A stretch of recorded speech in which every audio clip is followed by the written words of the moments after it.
Good morning po sa ating lahat. Narito po ang ating weather update. Good news, wala po tayong binabantayan na low pressure area o bagyo sa loob ng ating Philippine Area of Responsibility.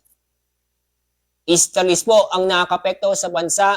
Ang easterlies, ito yung mainit na hangin na gagaling po sa dagat at Pasipiko. Yung amihan ay hindi po umaabot sa ating bansa. Kaya, inaasahan po natin na medyo mainit na panahon sa Luzon at ganun din po sa Visayas at Mindanao. Maganda at maliwas na panahon ang inaasahan po natin ngayong araw sa buong bansa. Maliban lang po sa mga isolated na mga pag-ulan dulot ng thunderstorm. Ang mga pag-ulan nito ay inaasahan po natin o kadalasan sa bandang hapon o gabi.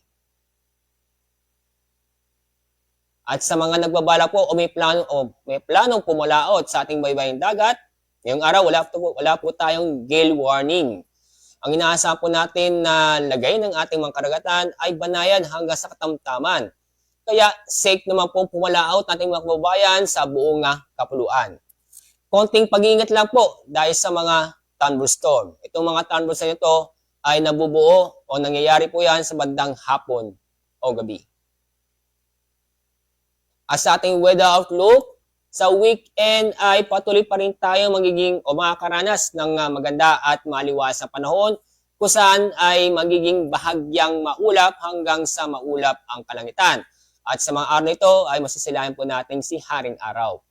Pero may tsansa pa rin na mga biglaang buhos ng ulan dulot ng thunderstorm itong mga lugar sa ating bansa. At sa mga kababayan po natin sa Legazpi City, pagdating po ng Lunes, November 13, magiging maulan ating panahon kung saan makakaranas po tayo ng mahihina hanggang sa katamtamang pag-ulan na posibleng magdulot ito ng mga pagbaha o pagguho ng lupa. Kaya paalala po sa mga kababayan po natin, mag-ingat po tayo, lalo po yung mga nakatira o malapit po sa mga mabababang lugar. Yan po ang ating weather update mula sa Pag-asa. Ako po si Alzar D. Aurelio.